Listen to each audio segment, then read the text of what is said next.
everybody, how's it going? Thanks for joining me. Sorry, this is normally the day that Eleanor Goldfield joins me for the moment of clarity called Common Censored. Unfortunately, she couldn't make it today, but she will join me later in the week instead. But I hope you'll still stay tuned for what I got for you in this hour. I got great stories. I know you all know about the Twitter thing, so if you're thinking I'm just going to repeat everything you've already heard, I'm not. I actually have some points that have not been made about how this Twitter catastrophe, wonderful fiasco, has actually revealed capitalism for what it truly is in a multitude of ways. And I don't think that story is being covered in this. Instead, we're all just laughing that something was said by a verified account. Apparently, Jesus got a verified account, which is about time. You know, I feel like after 2,000 years, it's about time that he nailed down that verified account. I mean, what does a guy got to do? How many thorny crowns and fucking nails to the hands does someone have to get verified by Twitter? Anyway, so I'm going to dig into that. I'm also going to, and billions of dollars were lost by amazing pranksters in this Twitter verification fiasco. So I'll get into that. I'm also going to reveal, at least according to a pretty great article that was written, who is actually winning the proxy war in Ukraine. Like, legitimately, like, you can look at it and go, that is proof as to who is winning the proxy war in Ukraine. So I'm going to get into that. I'm also going to get into some stuff about Cop-Out 27. That's what I call it. I know I'm not the first to say that. But COP27, the climate summit in Egypt. But there is a way that the Egyptian government and others are tracking activists and diplomats at that climate summit that is not getting enough coverage. Our surveillance world continues to grow and tighten its grasp around our necks. And then I'll also be showing for you at the end of this episode the new episode, at the end of this live stream, the new episode of Most Censored News, if you haven't already seen it, where I dig into the horrific track record of our TSA, our lovely airplane security that has literally done nothing for 20 years but sexually assault us. But there's a lot of details on that I don't think you've heard anywhere else, or probably not. So anyway, I'm going to get into all of that coming up right now. Let's do it. Please hit the like button, hit the share button, tell your friends, tell your coworkers, tell your enemies, especially tell your enemies. Be like, look, you're going to fucking hate this show, so watch it because you need to learn some shit. All right. So, again, for those of you joining late, I'm sorry Eleanor Goldfield is not here. This is normally her day that she joins me, but she couldn't make it. But we're going to do it later in the week. So don't worry about that. But yes, let's get to this Twitter catastrophe. And again, I think most of you know the initial story, which is that Elon Musk, it seems like it was like a joke when he said he was going to buy Twitter, and then he entered into a contractual obligation and couldn't break the law, and so he ended up buying it anyway for $44 billion, and the experts say it's worth maybe $10 billion, and it's almost never been profitable. And so he now has this $44 billion monstrosity and so he's immediately gone into how can I make tons of money. So this is the first aspect of revealing capitalism, but I'm getting into more than just that.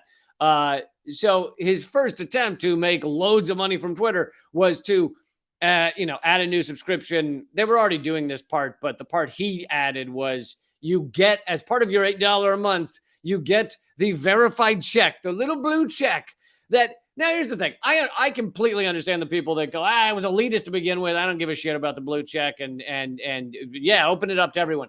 That's fine, except it kind of left this loophole where you could create an account saying you were entities like Lockheed Martin and fucking APAC and Eli Lilly, the drug maker, the big pharma maker.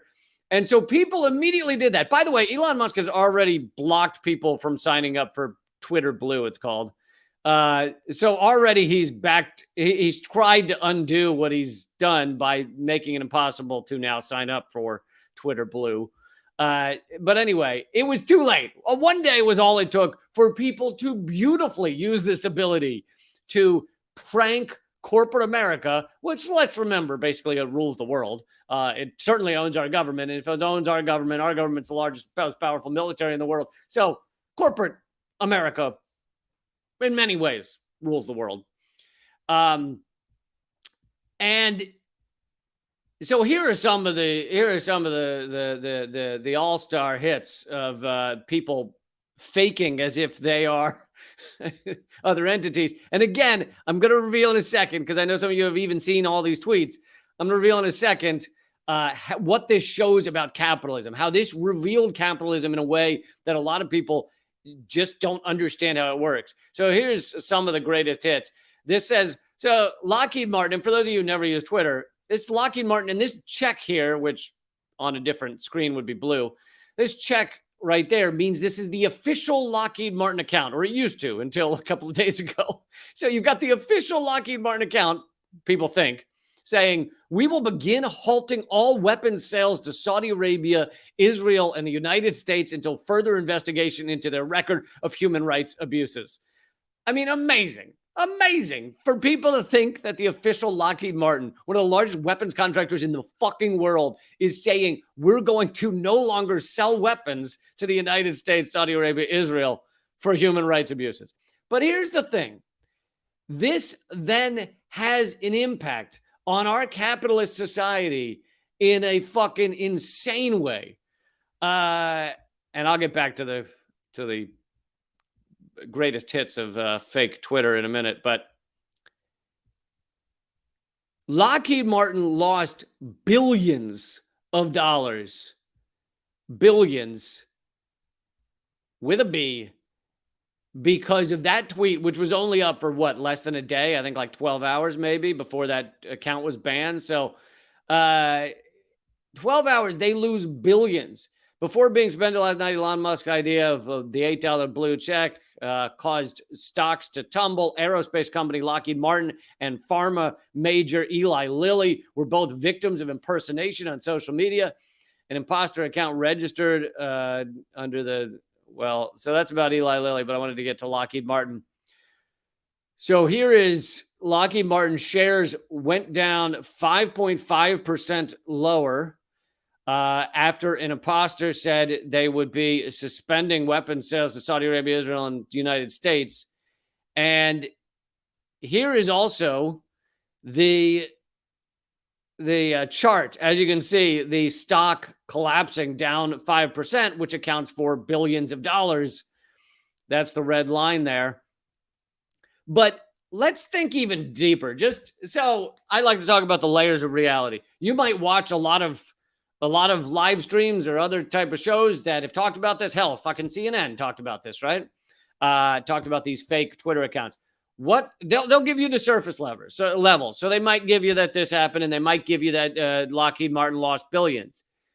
They don't, as far as I've seen, almost without exception, maybe one or two out there, talk about why is it that Lockheed Martin loses billions of dollars when people believe that weapons contractor is going to halt sales to the United States and Israel pending human rights investigation. Well, it's because the people investing in Lockheed Martin have a belief that Lockheed Martin will sell weapons to fucking anyone just about. The human rights violations don't matter. Yes, they won't sell to the countries the U.S. has sanctions against, but that's because they know where their bread's buttered. And if they were selling to Syria, then the U.S. would stop doing business with them, which is their number one customer is the U.S.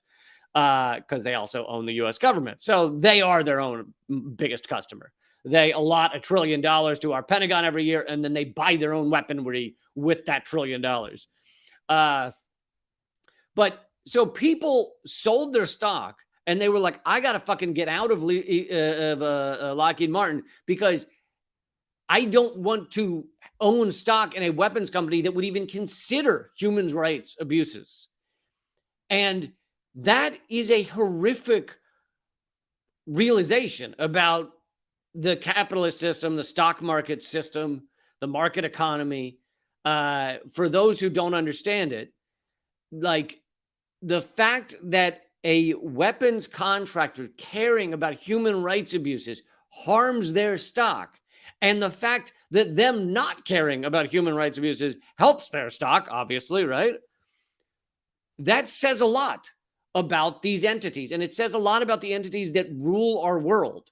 Like I've already stated, they own our Congress, they own our presidency. The president and Congress and the Pentagon are not going to do anything that doesn't align with these weapon contractors for multiple reasons. And so, and yet, clearly, if they care about human rights, it's a catastrophe for them. So they will never care. They to the tune of billions of dollars, they will never care about human rights. And so this is a huge revelation.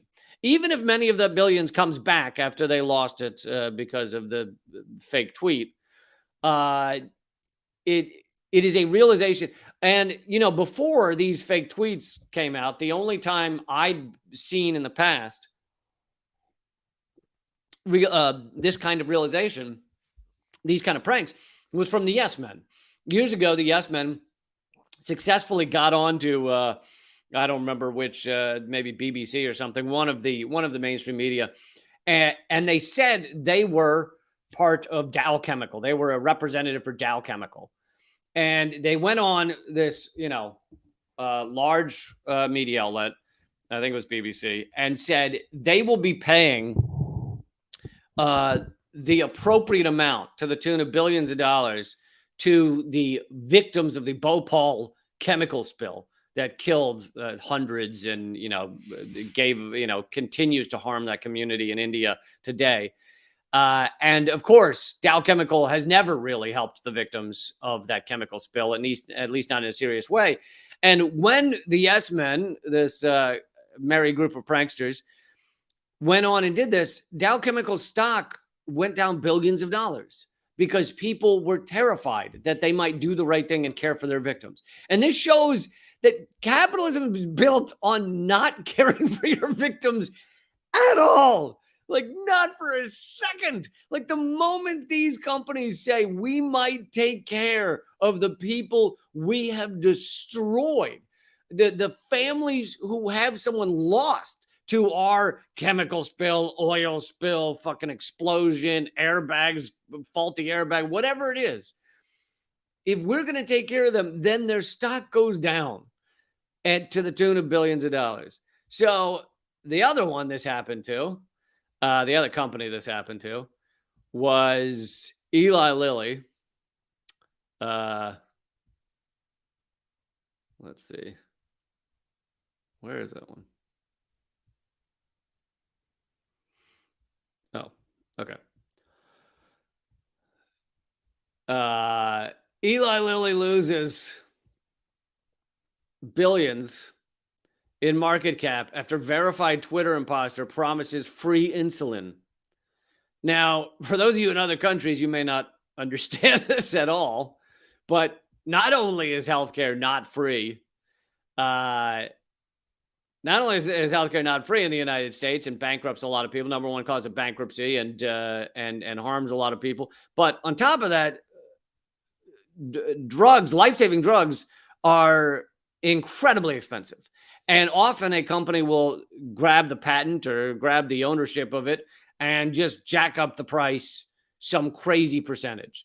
One of the famous ones was the pharma bro, they called him Shkreli.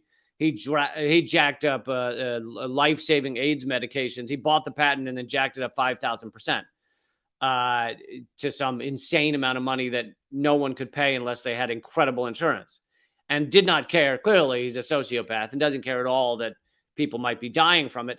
But that's not why he ended up being arrested. But he was not arrested for that, because that's not illegal. That's perfectly legal. That's how the system works. Totally fine to jack up a price of a drug to a level that people will die not being able to afford it. Billionaire Elon Musk changes to social media giant Twitter, already costing some companies billions. Pharmaceutical company Eli Lilly dipped 4.37%, erasing over $15 billion. Such an insane amount of money in market cap after a Twitter verified account promised free insulin. Eli Lilly and Company. So again, for those of you not using Twitter, the check here on the side, normally blue, shows that this is the official Eli Lilly Big Pharma Twitter account. Says, we are excited to announce insulin is free now. And again, insulin saves people's lives. People spend a lot of money in the U.S. trying to afford it. And so this should be a positive thing for humanity, right? Or Americans, at least. This should be something that everyone should celebrate if this were true. This should be, people should go, thank God, this is wonderful. This is how we should behave. But corporate America, which is based on capitalism, does not behave the way any individual human would behave in a regular interaction. It is premised on sociopathy. It is premised on the idea that these companies will do, and they like to tout when their push comes to shove and they have to explain themselves. They like to tout the fact that actually they're legally obligated to be sociopaths because they're legal. They say they're legally obligated to do whatever will get the most profit for the company. So if that means not cleaning up an oil spill that killed thousands, like in Ecuador with Chevron, then that's what they'll do. If it means jacking up the price of insulin, hundreds of dollars, then that's what they'll do. And they claim to be legally obligated to do it. So it's based on sociopathy. The system is based on sociopathy. But then on top of that, meaning not having any empathy for others in the world. But then on top of that, the people that get to the boardroom. So you have to remember that a corporation is a totalitarian structure, right? We love to tout democracy here in the United States. We love to celebrate all the democracy we have. It's all about democracy. Oh my God, do we have so much democracy? I have so much democracy that I was drowning in it. I was washing some of it out of my crack weeks later because I had so much democracy. Couldn't get all of it off me. Had to wash it out of the crack. We love to tout how much democracy we have. Meanwhile, corporate America, which again runs and owns our system, our country, the world, with a few companies outside of America also in the world, but based on totalitarianism, right? That is their structure, totalitarian structure, as Elon Musk is proving, right? Came in as a dictator of Twitter. He's been a dictator of other things before, but in the past week, he became the dictator of Twitter. And he walked in and he fired half the workforce, then realized he needed some of them and told them to come back. He offered the official check to anyone who pay $8. This is a totalitarian system. You don't hear that, right? When we're touting democracy. There's this great clip. Oh my God. I wonder if I can find it in like 1 second. I'm not going to spend long looking for it, but sorry about that. CNN.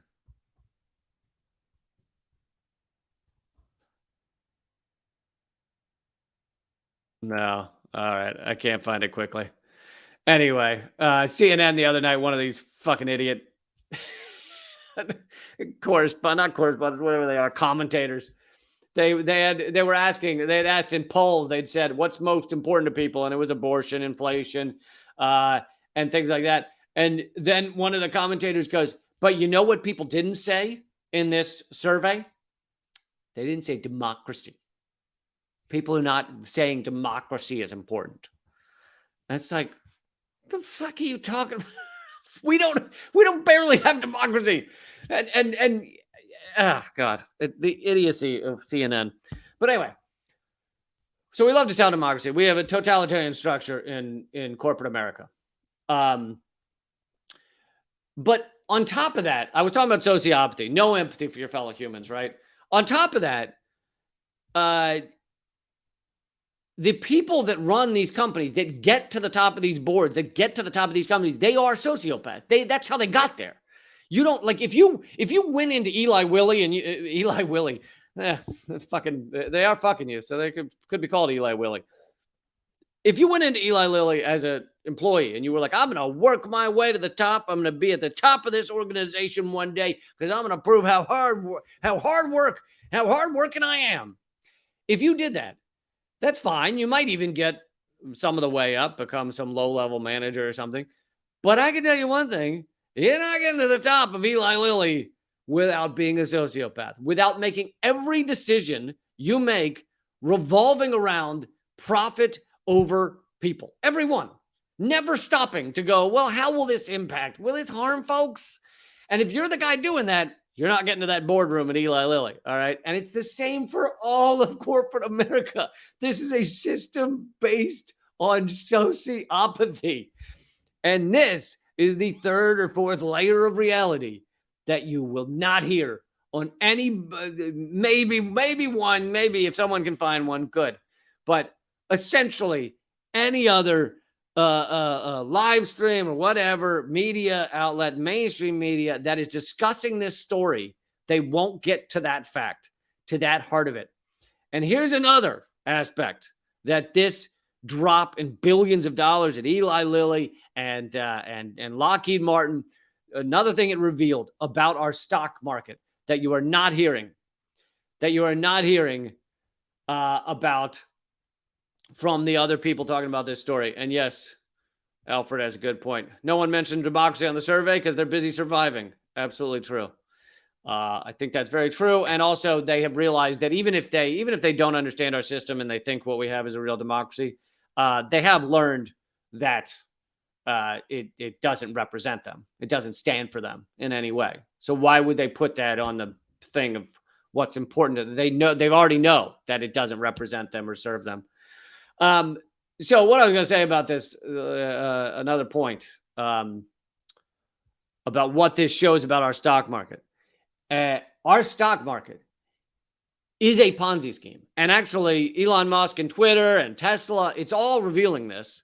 But you will never hear this. This is actually one of the most forbidden topics at least in business news, but really on mainstream media in general, but especially in business news. Our stock market is a Ponzi scheme by the traditional definition, by the actual dictionary definition. Most of these stocks, you are not buying in to try and get dividends back. Yes, that happens sometimes, but it's pretty rare. So why are you buying in? You're buying in to these stocks hoping that one day you can sell it to someone else for a higher value. Now, if no one keeps buying in and wants to buy that from you, then your piece of paper that says you have stock is worthless. It's nothing. And these companies only keep growing if people keep buying in and keep saying, you know what, I want to pay even more for that. And the moment that everyone says this thing is worthless, then it's worthless. It is a giant Ponzi scheme. And by the SEC's own definition of Ponzi schemes. And some people may go, well, the key is, the reason it's different is a Ponzi scheme, part of the definition is that they lie to investors. And it's like, all these fucking companies lie to investors. They lie to them all the time. They act like they're worth something. Twitter acted like it was worth $44 billion when Elon Musk offered to buy it. They do that all the fucking time. Lying to investors. I mean, it's all a scam. Tesla is one of the best examples. And I'm not even. And by the way, this, like I said, I'll go back to that Twitter thread. I'll close this out by reading some of the hit tweets that were shown. But Tesla's one of the best examples of this. Tesla has. It's had some years where it's profitable, but not like crazy. And yet. And I know its stock has tanked this year. It's down like 50% or something this year, or it's down a lot this year. But its stock at times when it was highest was worth more than like Ford and Chevrolet combined, or times 3 or something. Like crazy. Now, why was it worth that? It was worth that because Elon Musk is good at gaming social media and getting everyone talking about him. And all that shit. Like, it's good. Their stock is good because because Elon Musk fired a Tesla car into orbit or whatever the fuck, right? Literally, they sent a car out into space and it was covered on all the news channels. You're not seeing any Fords out in space, but what does that actually have to do with making anything, building anything, doing anything? Nothing. It just means he's good at like marketing, being a carnival parker, being a scam artist, and going, I got the snake oil right here. He's good at that. These other companies are not as good at that. But that shows that if the stock is based on that and not on actually what you build, then it's just like fucking hype. Like our stock market is a type of hype. Now, yes, some companies make something more than others, some produce more than others. So I'm not saying it's completely disconnected from the production, but it's heavily disconnected. And someone mentioned the driverless cars. Apparently, Tesla's been hyping the driverless car for years and has never really achieved much. I mean, every once in a while they kill someone, but but they never really achieved much. But Elon Musk keeps saying, "Oh, we'll have the driverless cars in 2 years," and that was 15 years ago or whatever, and that helps their stock. Great. Our stock market is a Ponzi scheme, and people are just not talking about it at all. And this yet again revealed it. And so I think these pranks are amazing. They reveal our system for what it is in a way that other things can't. Anyway, let me show you some of the best ones real quick on this thread that was posted. American Girl doll says Felicity owns slaves. And by the way, one of the things I don't know if I've even been near an American Girl doll, but I know what it is. It had a bunch of different, I've heard things about it, a bunch of different American Girl individuals. And there was only one, at least for a long time, there was only one black doll, and the black doll came with a bucket. Well, the other ones came with like a purse or things like that. The black girl came with a bucket. And anyway, this is someone revealing the American Girl dolls.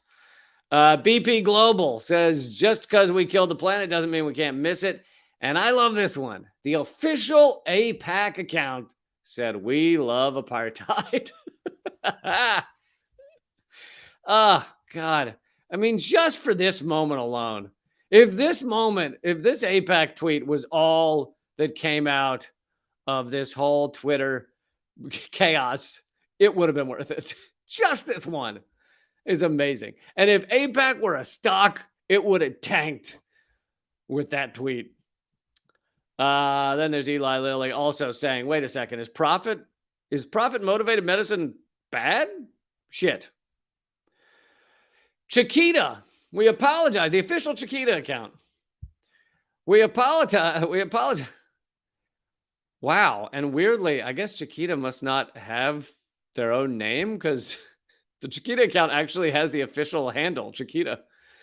We apologize to those who have been served a misleading message from a fake Chiquita account. We have not overthrown a government since 1954.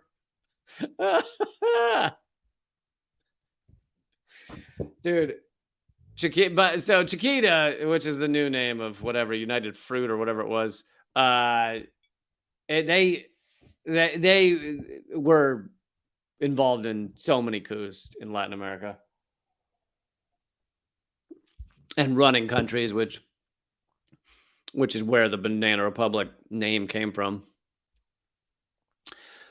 This is a Tesla tweet saying, breaking, a second Tesla has hit the World Trade Center. And I love the apologies. So these unofficial official accounts then posted apologies that were also fake.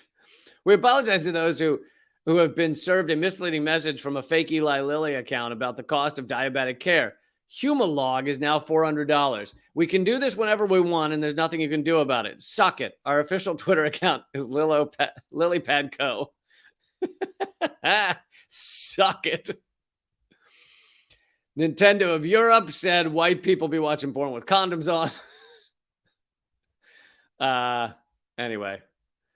Yeah, I think that's it. There was also an official Joe Biden tweet that just said, that just said, I'm jacking it with lotion right now. That's right. I have lotion on my dick right now. Like, and it's like official Joe Biden account. And like, I mean, that type of stuff is just silly and amazing. But the ones that harmed these companies, like, so great. So great. Because we should always be revealing these companies for what they are and what this stock market really is. Okay. I promised that I would, moving on, I promised that I would get into who is winning the proxy war in Ukraine. And by the way, please take a second to sign up at leecamp.net. You can open a separate tab and you can keep listening while you do it. Sign up at leecamp.net. You can, the minimum level is $1.25 a week, but you actually can sign up for free. You won't get everything. You won't get the Q&As on Fridays, etc. But please sign up there. It's the only way I keep this thing going. It's the only way I can remain independent and everything. So, as you know, I'm the most censored comedian in America. I had my TV show canceled by U.S. sanctions. I had over 1,000 videos banned globally by YouTube. I had the entire YouTube, my main YouTube channel, banned globally. All these people talking about demonetized. How about being banned globally? You know, oh, you were demonetized. Oh, God, so scary.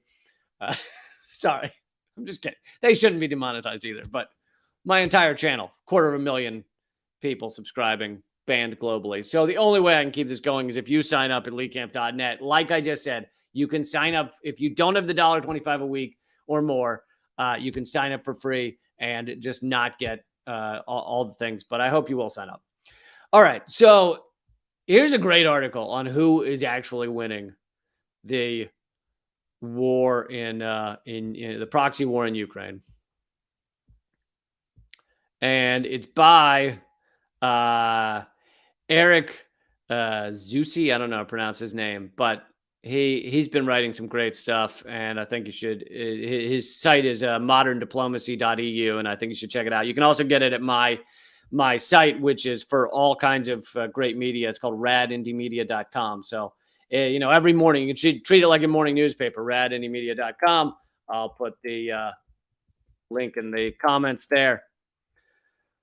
All right, so who is winning? Speculation is rife that the U.S., NATO are winning the military war in Ukraine by arming and commanding Ukraine's armed forces. It's a proxy war on the U.S. side. And also is rife that Russia is winning the military war in Ukraine using its own forces. But the fog of war and the propagandistic agendas dominate the military war on both sides, both the U.S.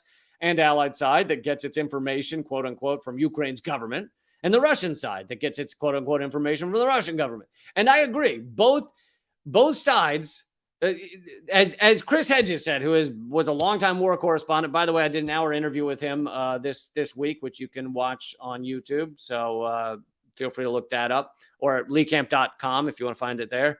But the first victim of war, of any war, is the truth. And the propaganda instantly floods in from both sides. Now, I'm not in Russia, so I don't pay that much attention to what Russians are being told. I pay a lot of attention to what the propaganda we're getting as Americans.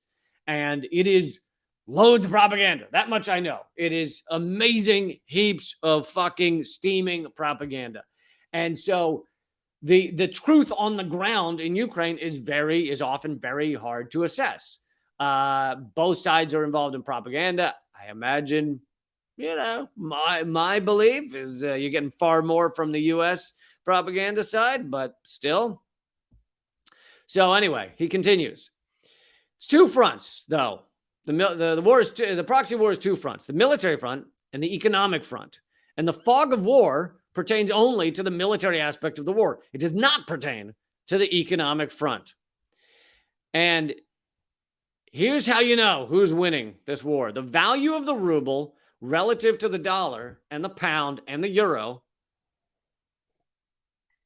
today versus January 1st, 2022, which was the initial date. That's the date before anyone had really clear knowledge that Russia was going to invade Ukraine on February 24th, and that they would promptly be hit by all-out economic war against Russia. intense primary and secondary sanctions to create an economic iron wall between East and West, an economic blockade, if you will, by the West against Russia. So here are the charts showing the ruble as relative to the US dollar. Now, the first chart is, now it spikes at first, meaning the US dollar is doing great at first when this broke out, because it became clear that the people believed that the ruble was going to tank due to all the sanctions, due to the economic war against Russia. And then, as Russia played its cards, which was to demand that all energy, they provide 40% of energy to Europe, demand that all energy be paid in rubles. All of a sudden, the ruble became very sought after, and it had the reverse effect. All of a sudden, you see if you know this first part on the left of the chart is the norm. After that mountainous peak, you see it drop way below where the norm was, meaning the ruble now has more power compared to the dollar.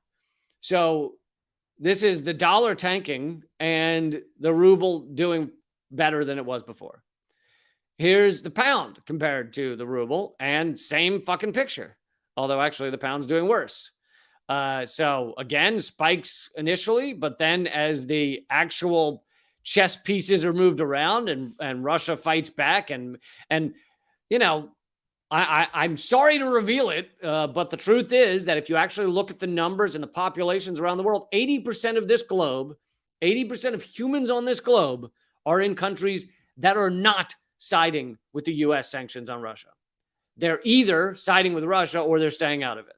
But despite U.S. pressure, they're not caving and giving in to the U.S. proxy war. 80% of human beings on this planet. So there's the pound, again, collapsing as compared to the ruble. And here's the euro compared to the ruble. And that's basically, it looks pretty similar to the dollar. But again, going way lower than was the norm before the invasion. The immediate response by investors to the February 24th invasion was to think that Russia's economy would be crushed by the West. But ever since May, there has been a remarkably stable belief by investors that instead Western economies will be crushed. Crushed by what? Crushed by the UK, US, and allied sanctions, and by the US, UK blowing up the Nord Stream pipelines in order to lock Europe out of what was and had long been Europe's cheapest and most plentiful energy source, Russia. Now, both consumers and industry in the EU will be grossly overpaying for energy because their governments are allied with UK, US against Russia instead of with Russia against UK, US. They will be paying a hefty price for years to come because they are allied westward instead of eastward. And this is why Germany and France tried to stop this from happening. Like, even after the invasion, especially Germany was still, actually both of them, were still trying to say, hey, wait, we can get out of this. Let's have some diplomacy. We can fix this, because they knew that their energy comes from Russia, and it's far cheaper coming from Russia through a pipeline than shipping it around the world. Far cheaper. So anyway, economically, at least, that is who's winning the proxy war right now between US and Russia. And I thought that was a great article. Feel free to check it out at Rad Indie Media. Okay, guys, as many of you know, these live streams, they start on all platforms and they ultimately go to rumble.com/Lee Camp. So this will continue for free at rumble.com/Lee Camp. Join me over there, rumble.com/Lee Camp. I will put the link here for you in the comment thread, and it's free to watch, join, comment, all those things. Join me over at rumble.com/Lee Camp. I had to do this because my main YouTube channel was banned globally for no reason, basically because I'm anti-war and anti-imperialist.